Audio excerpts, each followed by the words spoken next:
Hola, muy buenas tardes a toda la gente que está por ahí por conectarse o porque va a escuchar este mensaje. Muy buenas tardes en este día 11 de junio de 2021. Saludos a Diana García, Carla Saber, muchas bendiciones, feliz viernes, claro que sí, porque es un viernes único, irrepetible, precioso, en el cual tenemos que nosotros tratar de buscar siempre de Dios, siempre. Recién hablaba con alguien, le decía, busquemos a Dios, busquemos a Dios, busquemos a Dios, porque Él está al tanto de todas las cosas. Así que tenemos que buscar de Él. Sí. Quiero decirles que este domingo, el domingo próximo, que día creo que es 20, 20, es el Día del Padre, pero el otro que es el 27 de junio, ya en pleno invierno, vamos a empezar, si no cambia nada en este bendito país, vamos a empezar a tener nuestras reuniones con aforo, con distanciamiento, con mucho cuidado, pero vamos a empezar a tener reuniones presenciales allá en la iglesia los domingos. Así que estoy muy feliz con eso, estoy muy feliz porque el Dios de los cielos sé que nos hizo pasar hasta acá una gran prueba y nos está haciendo pasar, nos está permitiendo que pase esta prueba. Hoy hablaba con alguien, decía, no, Dios no tiene nada que ver con esto. Yo creo que sí, que Dios tiene que ver y Dios está al control de todo, de todo. Así que quiero leerles algunos textos hoy para que vamos a llegar a un texto que para mí es tremendo. Pero quiero que hagamos un poquito de introducción de cómo nació la iglesia. Porque cuando yo veo cómo nació un niño, y que uno va al médico y lleva los hijos a los meses, ¿cómo fue el parto? El parto fue bueno, el parto fue traumático, hubo mucho, se me escapan a mí las palabras, pero ¿cómo fue ese parto? Ese parto fue muy trabajoso, en buenas condiciones, con buen embarazo. Y le preguntan porque indudablemente algunas de esas cosas después, más adelante, quizás han dejado alguna secuela o quizás al contrario. Todas las secuelas, digamos, no fueron malas, sino al contrario, fueron buenas porque fue un hijo deseado, una hija deseada, lo que fuera. Pero además de eso, después de todas esas eventualidades que pueden haber pasado, el Dios de los cielos, cuando nos toma, nos redime, nos busca, nos llama, si hubo alguna contingencia allá en el embarazo, allá en el parto, Dios la subsana, la arregla. No es que la emparcha, sino que la hace nueva, porque la palabra dice que somos nueva criatura. Así que con eso estamos cada uno de nosotros sabiendo las cosas de Dios. Saludo a todos los que se van agregando, siempre les digo, si pueden, compartan la palabra para que no quede solamente en nosotros, porque alcanzamos a veces cantidad de gente que es increíble, pero dependemos de que ustedes compartan. Y por ejemplo, les voy a decir, esto abre un paréntesis muy pequeñito, pero el domingo pasado a mí me llamó la atención porque como alcanzadas había más de 2.500 personas. Entonces eso quiere decir que estamos compartiendo la palabra, que estamos no solo escuchando, sino que estamos compartiéndola. Y creo yo que puede ser un buen trampolín para hablarle a otros de Cristo, para hablarles de las cosas que Dios está haciendo en este tiempo. Como le decía, cuando nosotros vemos el nacimiento de algo, entonces podemos de ahí sacar nuestras enseñanzas, nuestras conclusiones, a ver cómo nació esto, cómo nació este país. Este país nació así, nació asá, nació de esclavitud, nació de esclavos, de gente que venía de África, cómo nacieron una empresa, cómo nació un gobierno, tantas cosas. Pero nosotros, atención aquí, nosotros creemos y estamos convencidos de eso, que pertenecemos a un pueblo, al pueblo de Dios. Por lo tanto, es muy bueno que nosotros miremos cómo nació el pueblo de Dios, cómo nació la iglesia. No la iglesia Verbo de Dios, sino la iglesia en el mundo entero. Estoy refiriéndome a esa iglesia. a la iglesia que componemos todos, los que están en Australia, en España, en la China, donde estén, o acá en Argentina, o en Honduras, o a donde sea, o en Munro, a donde estén, formamos una iglesia, con distintas características, de acuerdo a la zona, de acuerdo a la historia, de acuerdo a la geografía, de acuerdo a tantas cosas, pero pertenecemos y somos una iglesia que el Señor viene a buscar. Por eso cuando uno empieza a mirar cómo nació la iglesia, empieza a notar algunas cosas. Vamos a ir ahora al libro de los Hechos. Y miren que le voy a decir varios tactos. No sé si por ahí la vi a Carla, sí, que es una de las apuntadoras que tenemos, y a Sandrita, pero no sé si la veo. Bueno, Hechos capítulo 4, cómo nace la iglesia. Porque es interesante. Ya estos los Hechos, ustedes ya saben, Espíritu Santo había venido, y ahora entonces ya están en marcha. 4:1-3. Estaban Pedro y Juan hablando. Dice, hablando sobre los sacerdotes con el jefe de la guardia del templo y los saduceos, resentidos de que enseñaran al pueblo y anunciasen en Jesús la resurrección de entre los muertos. Y les echaron mano y los pusieron en la cárcel hasta el día siguiente porque era ya tarde. O sea, por la duda lo metemos en cana. Se lo digo en argentino. Por la duda lo metemos preso, para que no anden molestando por ahí. Hechos 4:17 y 18. Sin embargo, le dicen, para que no se divulgue más entre el pueblo, vamos a amenazarlo a estos tipos, para que no hablen de aquí en adelante hombre a hombre alguno en este nombre. Están hablando en el nombre de Jesús. Entonces dice, vamos a amenazarlo, vamos a apretarlo. Esperen un poco esto. Hoy de todo pasa acá, pero bueno, yo no sé ni cómo se para este asunto. Bueno, no quiero que se me vaya. Cristian Javier, muchos saludos. Luisita por allá está. Miren ahora. Dice, llamándoles, les intimaron que en ninguna manera hablasen en el nombre, ni enseñasen en el nombre de Jesús. Recuerdo que estoy hablando de los comienzos de la iglesia. Mas Pedro y Juan le respondieron, juzguen ustedes si es justo delante de Dios obedecer a ustedes o antes que a Dios. Le dicen, con eso le dicen todo. O sea, lo más importante que tenemos nosotros es hablar de Dios. Ustedes pueden amenazarlo, hacer lo que quieran, pero nosotros pensamos así. 5:10, no, ¿dónde estoy? Porque no podemos dejar de decir lo que hemos visto y oído. Esa para mí es uno de los versículos más preciosos que tiene la Biblia, respecto no a la obra de Cristo en nosotros, sino a lo que tenemos nosotros como misión. Dice, no podemos dejar de decir lo que hemos visto y oído. Eso es como una señora que yo conocí, muy chismosa, y ella tenía que contar las cosas que por ahí veía. O un señor muy chismoso, siempre decimos señora chismosa, pero los señores también son bien chismosos. Pero acá dice, no podemos dejar de decir, y eso es lo grandioso, y eso es lo que te quiero decir en esta noche. No dejes de decir lo que has visto y oído de parte de Jesús. 5:17 del libro de los Hechos. 5:17 dice así. Entonces, levantándose el sumo sacerdote y todos los que estaban con él, esto es la secta de los saduceos, se llenaron de celos y echaron mano a los apóstoles y los pusieron a la cárcel. ¿Cómo? Léalo conmigo, el 19 es tremendo. Me imagino que estará con la Biblia usted ahí al lado mío, ¿no? Seguro que estará con la Biblia. Y dice, mas un ángel del Señor, abriendo de noche las puertas de la cárcel, los sacó y les dijo, atención aquí lo que dijo el ángel, y puestos en pie en el templo, anuncien al pueblo todas las palabras de esta vida. Habiendo oído esto, entraron de mañana en el templo y enseñaban. ¿De dónde venían ellos?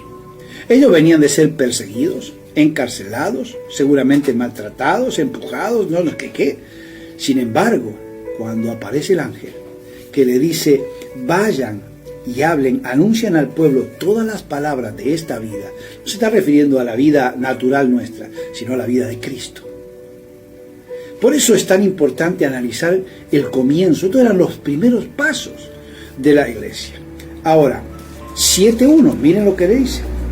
El sumo sacerdote, ustedes recuerdan a Esteban. Esteban había escuchado la palabra, pero era el que servía entre las mesas y fue apartado. O sea, era un hombre de servicio. Él era, podemos decirle, un camarero, uno que servía a las mesas, atendía a la gente, pero el Espíritu lo había separado. Y entonces, dice que cuando él se levanta, él dio un sermón, nada más. Y cuando él habla, dice que todo el concilio, al fijar los ojos en él, vieron su rostro como el rostro de un ángel. ¡Wow! Eso es increíble. Yo digo, ¡ay, Luisito! Eso sí que estaría fabuloso, que nos vean como ángeles. Y dice, el sumo sacerdote dijo, ¿es esto así? ¿Es esto como dices? ¿Es esto que predicas? ¿Es esto así? Y 8.1 dice así. Yo te quiero decir, estoy hablando del primer paso de la iglesia. 8.1. Saulo consentía en su muerte. En aquel día hubo una gran persecución contra la iglesia que estaba en Jerusalén. La iglesia que recién empezaba a dar los primeros pasitos. Pero al dar los primeros pasitos ya fue objeto de una presión terrible. Terrible. O sea, apenas levantada, ya querían aplastarla a la iglesia. Hoy, si usted escuchó las informaciones de hoy, todos los noticieros que hablaron hace un rato, yo me tomé el trabajo de escucharlos. Dijeron que había cines abiertos desde el viernes que viene, teatros, plazas, shopping. Pero dentro del decreto también estaba iglesias que podían abrir desde el domingo que viene, con un aforo, pero podía haber cosas. ¿Sabe qué? Nadie, todo el mundo lo pasó por alto. Porque a la iglesia hay que ignorarla. La iglesia hoy, después de 2000 años, sigue exactamente como en ese lugar. Dice que Pablo gran persecución hizo contra la iglesia que estaba en Jerusalén. Y dice más así, 8.1 al 3, dice, todos esparcidos por la tierra de Judea, Samaria, salvo los apóstoles. Y hombres piadosos llevaron a enterrar a Esteban e hicieron gran llanto sobre él. Y Saulo asolaba la iglesia y entrando la casa por casa arrastraba a hombres y mujeres y lo entregaba a la cárcel. ¡Tremendo! Pablo era el único, ¿no? Había un montón de gente persiguiendo a la iglesia. En el siglo I, ya el siglo I. O sea, ya la iglesia, digamos, estaba parte de la iglesia, porque ahí dice que fueron esparcidos por acá, por allá. Y habían llegado a Roma. Y allá estaba Nerón, Domiciano, Tertuliano. Si usted lee la Apología 7 de Tertuliano, usted dice, no puede ser. Un criminal, un terrible criminal, un tremendo hombre de Satanás, persiguiendo. Pero una declaración en la Apología 7, yo la leí, pero no la quise, la verdad no se la quise comentar, porque es tan dantesca, es tan terrible que uno dice, pero ¿cómo era eso? Y después, Marco Aurelio, Domiciano, Septimio Severo en el 202, prohibió la divulgación. Habían pasado 200 años nada más. O sea, prohibió directamente a la iglesia. Y Diocesano. Y después, si uno sigue más adelante, viene la época del oscurantismo, viene la Inquisición que es lo contrario a la Reforma, a Lutero, al movimiento protestante, con una persecución terrible a esa iglesia que comenzaba, que recogía el guante, por así decirlo, de aquellos primeros. De 1500 años hay toda una efervescencia, y la contrarreforma, la Inquisición, viene porque la quiere liquidar. Y la quiere liquidar. Y después, y bueno, como no puede, entonces viene la Revolución Francesa. La Revolución Francesa, con todos sus postulados, no eran de libertad, no nos confundamos, era libertinaje. Lo que pasa que como libertad suena lindo, pero libertinaje no. Por eso la imagen de la Revolución Francesa no es una mujer vestida, sino que es una mujer con un seno afuera. ¿Por qué? Porque había que el libertinaje. La Revolución Francesa plantea directamente borrar a la iglesia. Ya que borrar la iglesia. Ya va más allá, va a la iglesia protestante, había que borrarla. ¿Verdad? Por ejemplo, con Notre Dame. Usted sabe lo que había esa que se incendió hace 2 o 3 años. Allá en la cúspide, ¿qué es lo que había? No estaba la cruz, sino un gallo, el galo, que es el símbolo de Francia, de la nación. Atea, totalmente atea. ¿Verdad? Atea. Y después siguen los años y viene la guerra civil en España. Y entonces al protestantismo, a los judíos, dale. Hay que terminar con la iglesia del Señor. En el siglo XX, no estoy hablando de toda la historia, se calcula que han muerto más de 45 millones de cristianos. Ahora, todo eso que le estoy contando es para que usted sepa cómo nacimos, cómo fue nuestro parto, cómo fue el parto que permitió Dios. Y uno dice, pero ¿qué lógica tiene esa?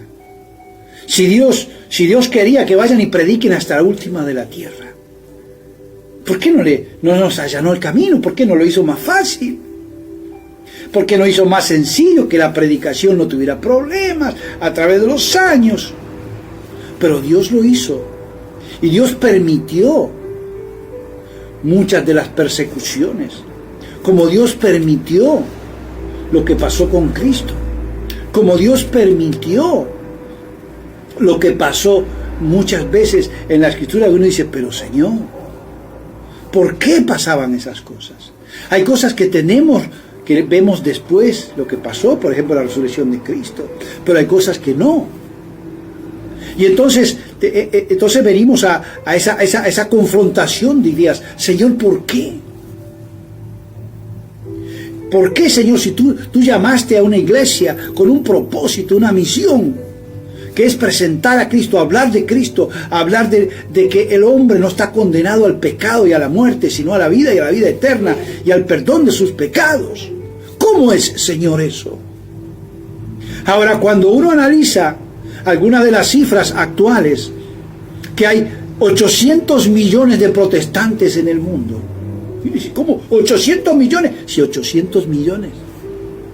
Y uno dice, bueno, pero esos son todos los cristianos. No, esos son católicos, esos son protestantes. Católicos hay alrededor de 1.000 millones de personas.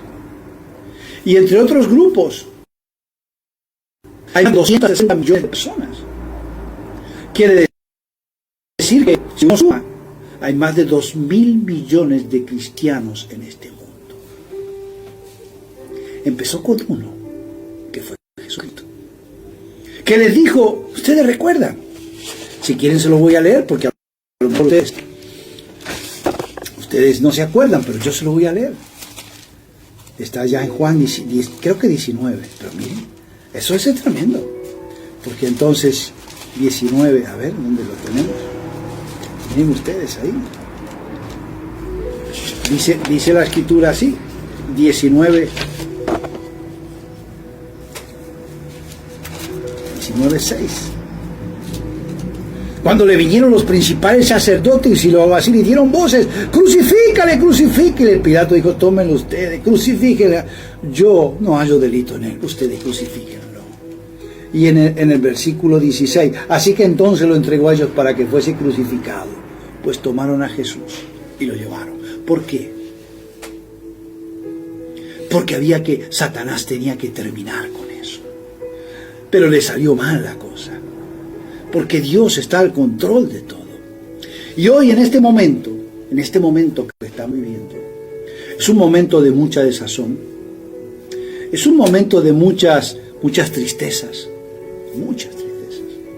Es un momento de mucha dificultad. Y yo me imagino que en cierta medida estamos como estaban los discípulos, esperando al Espíritu Santo. Puertas cerradas. Jesús se había ido. Un silencio. Imagínense el día que se fue. Ustedes esperen allá. Ustedes imaginen el silencio de esos discípulos. Mira, ¿qué hacemos? Juancito, ¿qué hacemos? Le dije, hay que esperar. Estaban todos cerrados. Porque era la iglesia naciente, pero la iglesia naciente a puertas cerradas.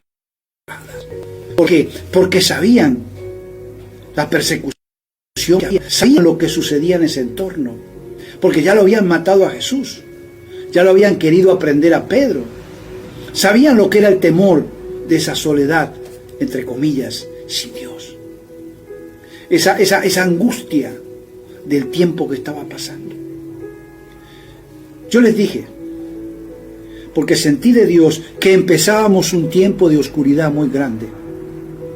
Y no me caben dudas que este es ese tiempo. Ya estábamos en día 42 por ahí. Un tiempo de angustia, de gran angustia. ¿Por qué? Porque se enferma aquel, estamos en el grupo, pido oración por aquel, pido por aquel, se murió aquel otro, y aquel que hace tiempo que no sabe, uno lo llama, y no, estoy mal, y así. Estamos en un tiempo, no voy a negar eso. Negar eso sería ser un ciego, sería tener los ojos cerrados. Estamos en un tiempo de angustia. Uno puede decir, pero ¿y Dios no se levanta? Mi pregunta era, ¿y Dios no se levantaba cuando los cristianos eran llevados al Coliseo? ¿Y cuando eran prendidos fuegos como antorchas humanas? Pero Dios tenía un plan, que yo no lo entiendo. Yo no entiendo cómo se permitía que pasase eso. Pero sí sé que cuando pasaron 2000 años, hay más de 2000 millones de cristianos en el mundo. 2000 millones. Cuando la Biblia dice millones de millones, ya estamos en los 2000 millones. Y que uno puede decir, sí, pero aquellos que no piensan como nosotros, no importa, usted déjelo. Dios sabe. Dios sabe cuál es su remanente, cuál es su pueblo, cuál será esa iglesia que Él viene a buscar, blanca, preciosa. Y uno me dice, bueno, pero ¿y cómo nos alentamos ahora? ¿De dónde sacamos? Yo quiero que vaya conmigo al libro de Isaías, que está allá más o menos en el medio de la Biblia. Usted búsquelo conmigo, yo le voy a hacer una reflexión ahí. No quiero demorarlos tanto, ya son casi las 8. Ya ha pasado casi media hora y no quiero aburrirlos, porque quiero que le quede esta palabra. Capítulo 2 del libro de Isaías. Capítulo 2, libro de Isaías. Lo que vio Isaías, hijo de Amós, acerca de Judá y de Jerusalén. Sí, pero eso está lejos. Eso nos incluye a nosotros. Nos incluye porque somos parte del pueblo de Dios. Nunca se olvide eso. Cuando usted le hablan de Jerusalén, usted sepa que usted es parte del pueblo de Dios. Sí, pero aquello está en Israel. No importa, usted es parte, igual que yo. Somos parte de ese pueblo. Miren ahora, por favor, lo que viene. Dice, acontecerá que en los postreros de los tiempos, que será confirmado en el monte de la casa del Señor como cabeza de los montes, y será exaltado sobre los collados, y correrán a él todas las naciones. En el final de los tiempos hay algo que produce la división de las aguas. Hay algo porque dice, será confirmado la casa, el monte, la montaña del Señor. Dice que será cabeza de todo lo que pase. Yo quiero que empieces ahora, porque tal vez llegaste a este audio sin muchas esperanzas. Cansado, cansada, agobiada, golpeada porque tu día no fue fácil, porque tu semana fue más difícil todavía, y porque tu mes, y porque se han perdido gente que uno quería y amaba, y ama. Y entonces uno se pregunta, ¿y Dios? Como yo me pregunto, no que yo me pregunte esto, pero llega un momento, dice, en el postrero de los tiempos, hay algo que empieza Dios a producir. Y es a que los ojos se dirijan hacia una dirección. Y vendrán muchos pueblos y dirán, venid, subamos al monte. Y dirán, ¿qué va a decir? Esos pueblos, tú y yo, nosotros.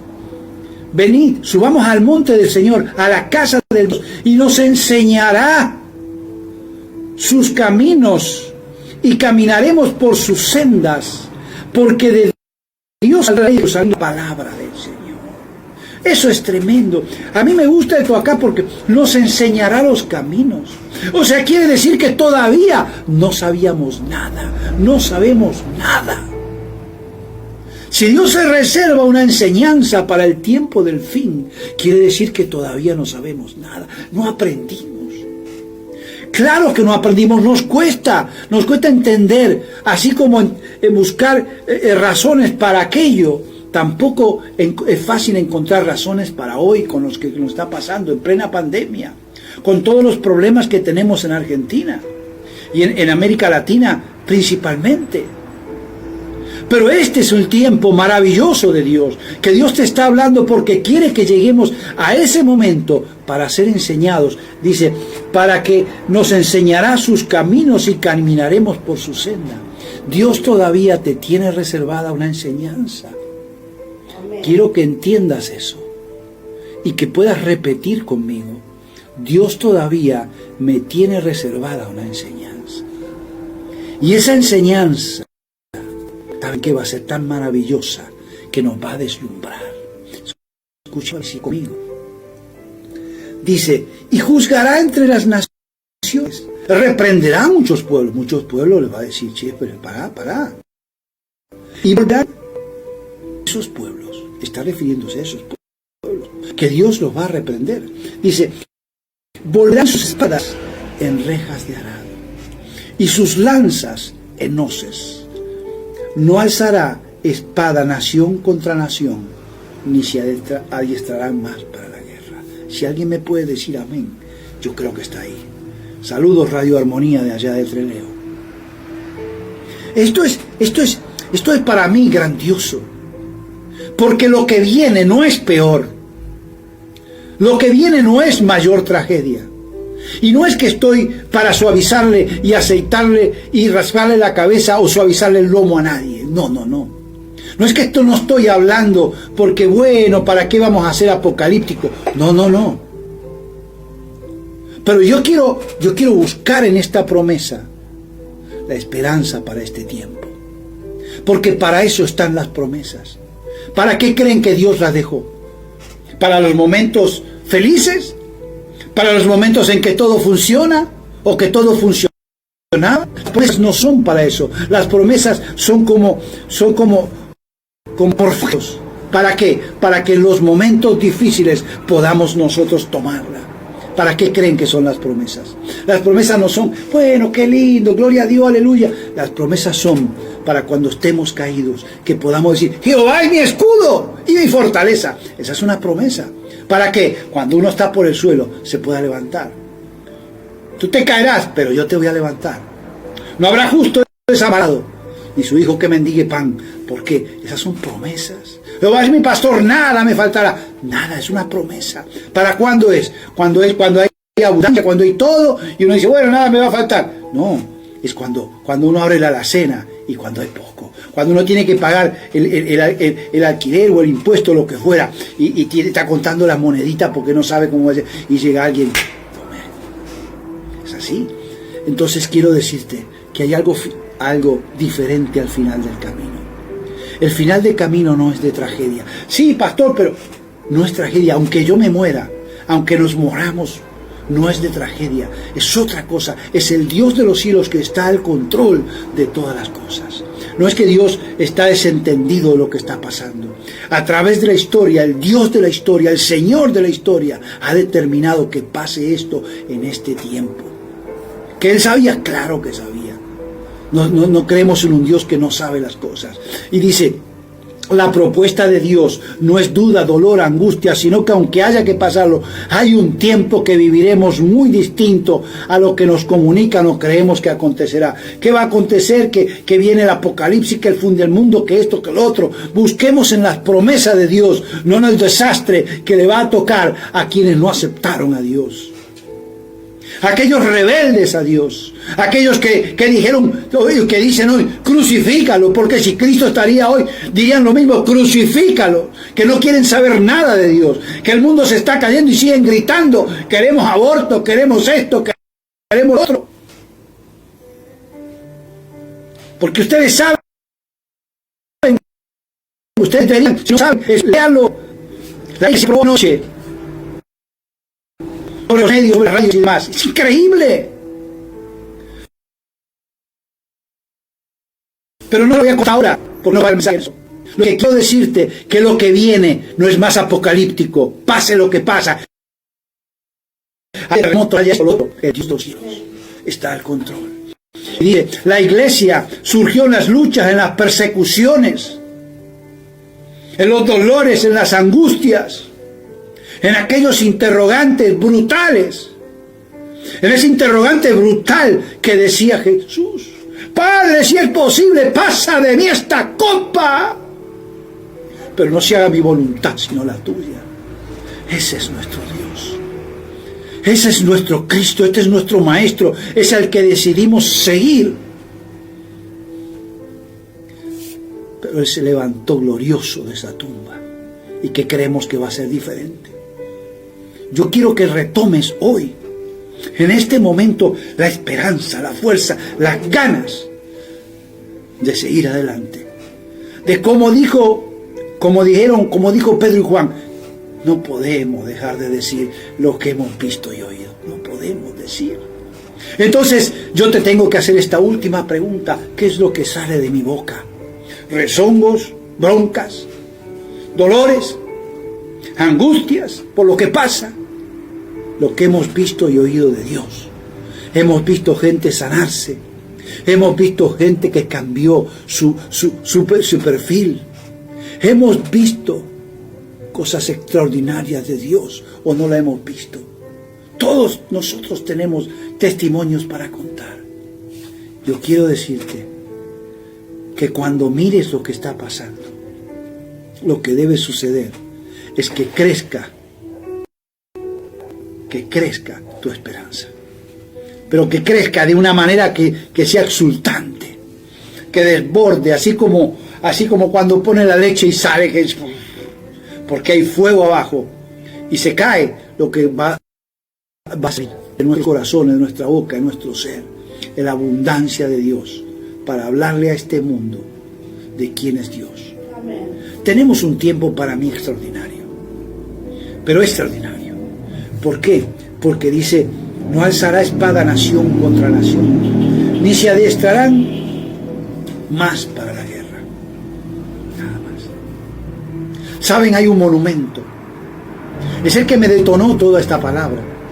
Y es un monumento que Rusia le regaló a las Naciones Unidas. ¿Y sabe qué es? Es una reja de arado que se está convirtiendo, una espada que se está convirtiendo en reja de arado. La estatua, a pesar de ser de Rusia, a pesar de ser de una nación que en mucho negó a Dios, a pesar de eso, es una estatua inspirada en ese texto bíblico. Y está hasta el día de hoy. Está frente del edificio de Naciones Unidas.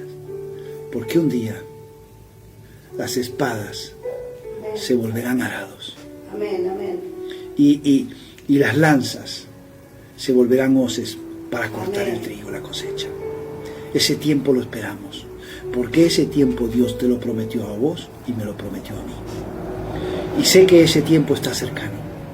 Sé que ese tiempo lo vamos a vivir. Así que hasta acá llegó la palabra. Regocíjate. Porque tu redención está cada vez más cerca. Así que los saludo a todos, los bendigo. Saben que esta palabra pueden compartirla, pueden hacerla volar a donde quieran. Que Dios les bendiga a todos. Nos reencontramos este domingo y recuerden que el último domingo de junio ya nos vamos a encontrar. Y allí está Carla Ardiles. Mucha bendición, Carla. Años sin saber de vos. Bueno, muchos saludos. Acá Graciela me dice que muchos saludos para ustedes y el próximo viernes va a estar ella. Nada más que hoy estaba cansadita y me pidió ahí estar de oyente. Espero que no las haya aburrido y de parte de Dios creo que ha venido esta palabra. Dios les bendiga y recuerden que llega el tiempo que las espadas se volverán rejas de arados. Y si las espadas, dice Dios, se volverán rejas de arado, no es para que queden ahí herrumbradas, sino porque otra vez se cavará la tierra y otra vez sembraremos y otra vez habrá multiplicación en ese trigo. Dios les bendiga, gente. Dios les bendiga. Saquen fuerzas porque hay tiempo extraordinario de Dios que viene. Lo atestigua una iglesia que desde el primer paso la quisieron liquidar, pero pasaron 2000 años y hay 2000 millones de cristianos. Dios les bendiga mucho, mucha bendición, saludos. Allá lo veo a Yanira García, por ahí la vi, ¿a quién más vi?